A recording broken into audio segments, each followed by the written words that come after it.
तुम्हारे जंगल के पेड़ में बहुत सारे आम होते हुए भी तुमने किसी को खाने नहीं दिया, और खाने का सामान नष्ट करना पाप है।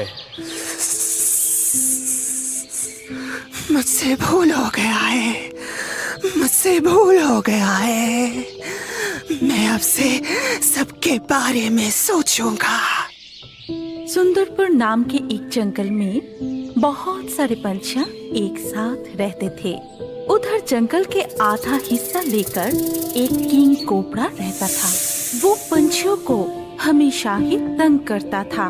एक बार गर्मी का महीना आता है और जंगल के सारे आम जल जाता है।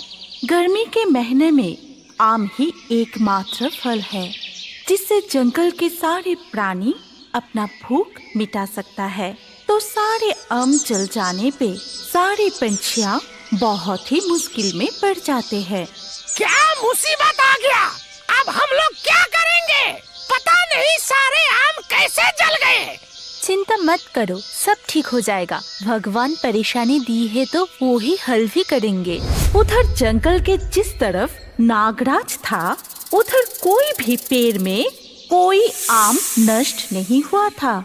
देखने में ही सारे आम बड़े ही स्वाद लग रहा था। आसमान में उड़ते हुए जब भी पंछियां उस तरफ से गुजरते थे, तभी किंग कोबरा के जंगल में सारे पेड़ के सुंदर सुंदर आम उन लोगों को भी दिखाई पड़ रहा था। तुम लोग देखे हो किंग कोबरा के जंगल में कितने सारे सुंदर सुंदर आम हैं। देखने में भी बड़ा स्वादिष्ट लगता है। ओहो, लालच देखो इसका। तेरे को पता है ना कि लालच करने से भी कुछ फायदा नहीं है। वो कभी भी एक आम भी नहीं देगा। ऐसे लालच करके क्या फायदा? लालच नहीं रे, तुझे तो पता ही है कितनी भुक्कड़ हूँ मैं, और कितना दिन हो गया है कि खाने को कुछ मिल ही नहीं रही। इसीलिए इतनी सुंदर रसीले आम देख के खुद को रोक ही नहीं पाई। एक बार मांग के देखते हैं, शायद हम पे थोड़ी दया आ जाए और हमें खाने के लिए थोड़ा सा दे दे। सारे पंछियां मिलके नागराज के पास जाते हैं आम मांगने के लिए, लेकिन उसके जंगल में उतरने का हिम्मत किसी को भी नहीं था। इसीलिए ऊंचे एक पेड़ में सारे पंछियां बैठ के नागराज को बुलाते हैं। तुम लोगों की हिम्मत की मैं दाद देना चाहता हूँ। तुम लोग यहाँ आने की हिम्मत की कैसे? क्या करें, मजबूरी है हमारा। हमारे तरफ के जंगल में सूरज की तेज इतना ज्यादा है कि सारे आम जल गए हैं। खाने के लिए कुछ भी नहीं मिल रहा है। अगर तुम्हारे जंगल से थोड़ी सी आम हमें दे दो तो बहुत मेहरबानी होगी। मैं अचंभित हो रहा हूँ तुम्हारी हिम्मत देख के। एक तो मेरे जंगल में घुस गए और ऊपर से मेरे हिस्से से फल मांग रहे हो। कुछ नहीं मिलेगा तुम लोगों को। जल्दी यहाँ से चले जाओ, नहीं तो मेरे हाथों मारे जाओगे। छोड़ दो, ये हमें कुछ नहीं देने वाला। पता नहीं कौन सा जादू टोना करके अपने हिस्से का आम को बचा लिया। भगवान भी इसका ही मदद करता है। अजीब दुनिया है। ऐसा मत बोलो। अगर हमारे इरादे नेक होगी तो भगवान हमारी मदद जरूर करेंगे। अभी हमारी परीक्षा ले रही है वो। नागराज से आम ना मिलने पर वो लोग वापस आ गए। उधर नागराज मन ही मन खुश होकर सोचने लगा, कोई सोच भी नहीं सकता मैं सूरज से मिलके उसके तेज को अपने मणि में कैद करके अपनी शक्ति भी बढ़ा रहा हूँ और मेरे हिस्से के जंगल को भी उसके तेज से बचा रहा हूँ। वो पंछियाँ गर्मी और भूख से तड़प तड़प के मरेगा। जो हुआ अच्छा हुआ। नागराज सूर्य देव की तपस्या करके उसके शक्ति अपने मणि के अंदर कैद करके अपना शक्ति बढ़ाने का तरीका सीख लिया था। इससे उसे भी फायदा हो रहा था और जंगल की आम भी सही सलामत रहते थे। नागराज खुद एक भी आम नहीं खाता था, इसीलिए आम पक के नीचे गिर जाता था, लेकिन वो किसी को भी आम नहीं देता था। सारे आम एक तरफ करके पेड़ के नीचे रख देता था और इतनी कड़ी पहरा देता था, कोई भी उसके जंगल में घुस के एक भी आम ले नहीं पाता था।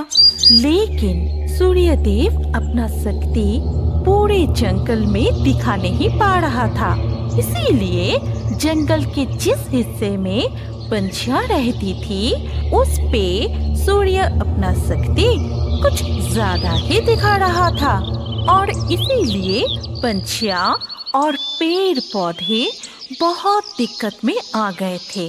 पेड़ पौधे सूख रहे थे, पेड़ के सारे आम जल गए थे।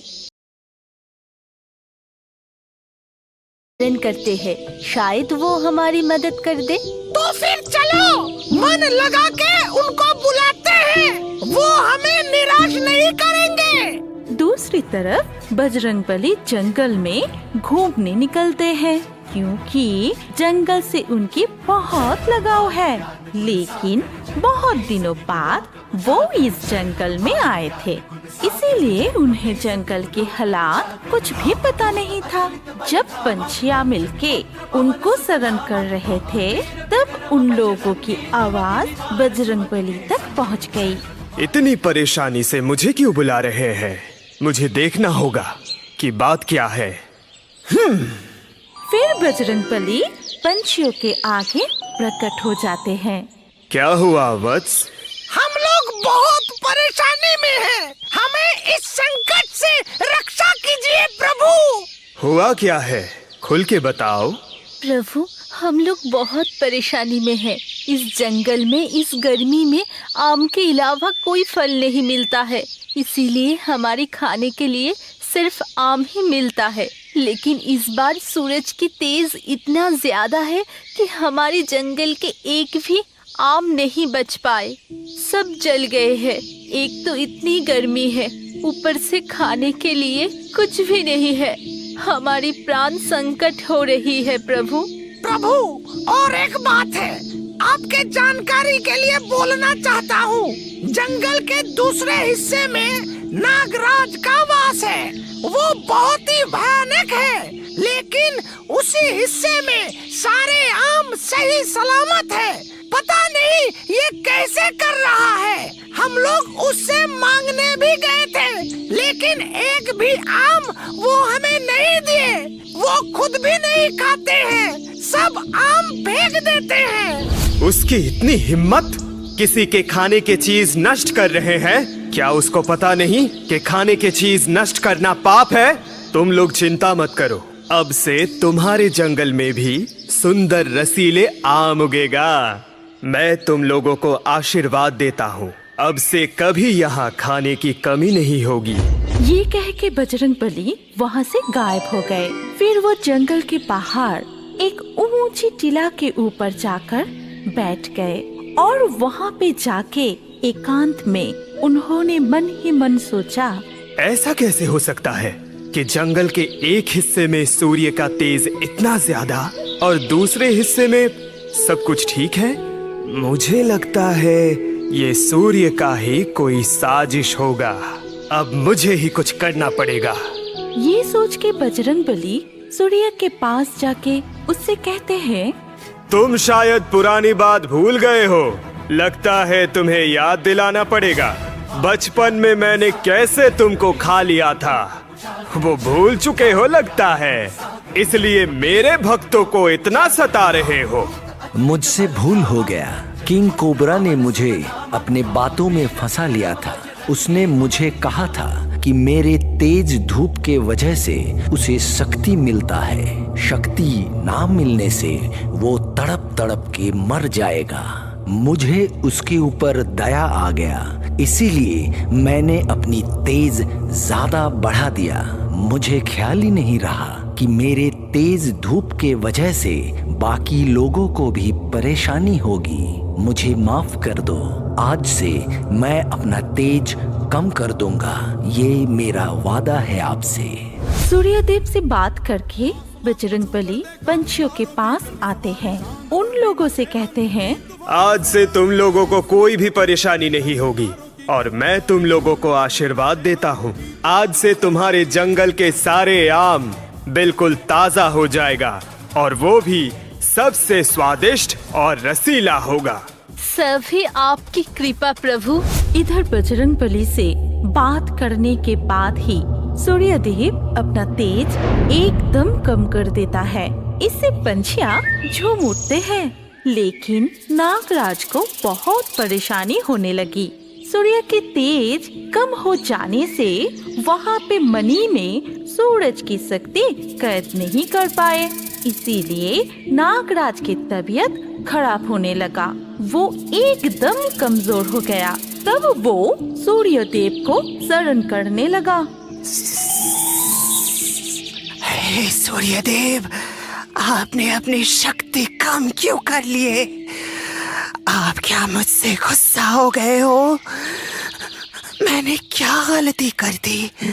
मुझे बचा लो प्रभु। देखो, तुम सिर्फ अपने बारे में सोच रहे हो। मेरे तेज को बढ़ाने से तुम्हें तो फायदा हो रहा है, लेकिन बाकी लोगों को परेशानी हो रही है। तुम्हारे इस हरकतों के लिए तुम्हें सजा तो भुगतना ही पड़ेगा।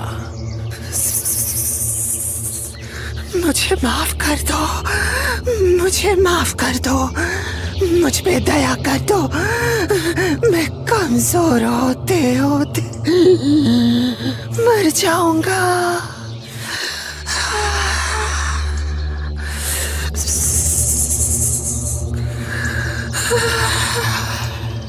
अब इस बार मैं कुछ नहीं कर पाऊंगा।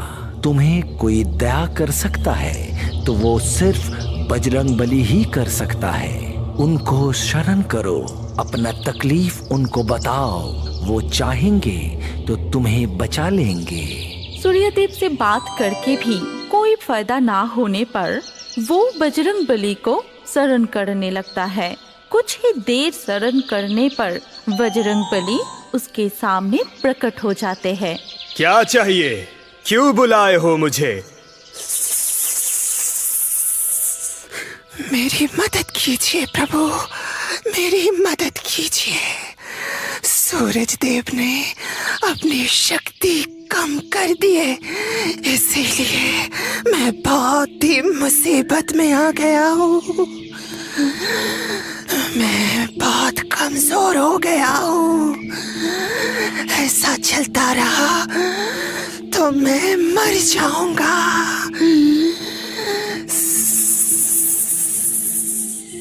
ये सब तुम्हारे किए की सजा है। तुम पंछियों को हमेशा हानि पहुंचाते आए हो। तुम्हारे जंगल के पेड़ में बहुत सारे आम होते हुए भी तुमने किसी को खाने नहीं दिया, और खाने का सामान नष्ट करना पाप है। मुझसे भूल हो गया है, मुझसे भूल हो गया है। मैं अब से सबके बारे में सोचूंगा, सबके बारे में। मुझे बचा लीजिए, बचा लीजिए प्रभु, बचा लीजिए।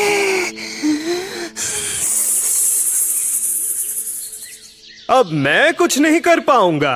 अगर वो पंछियां तुमको माफ कर दे तो समझो तुमको माफी मिल गई, और अपनी शक्ति वापस पाने के लिए तुमको उन लोगों से आम मांग के खाना होगा।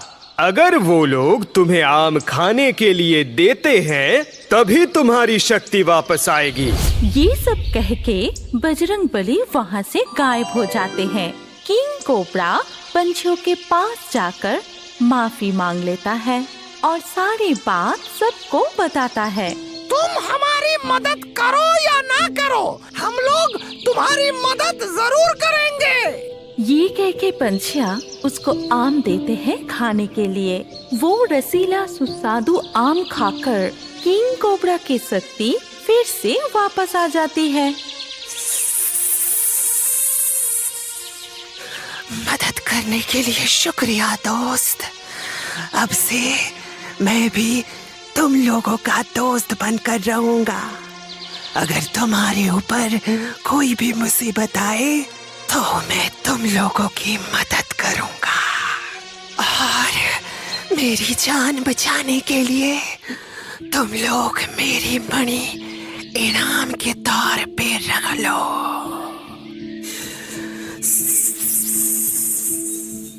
इसके जादू से तुम लोग कभी भी कोई भी फल खा पाओगे।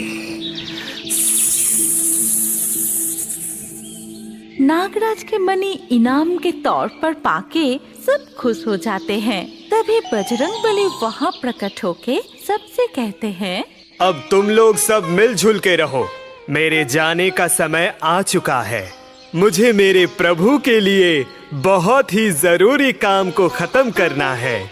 मुझे मेरे प्रभु के लिए राम सेतु बनाना है। अब मैं चलता हूँ।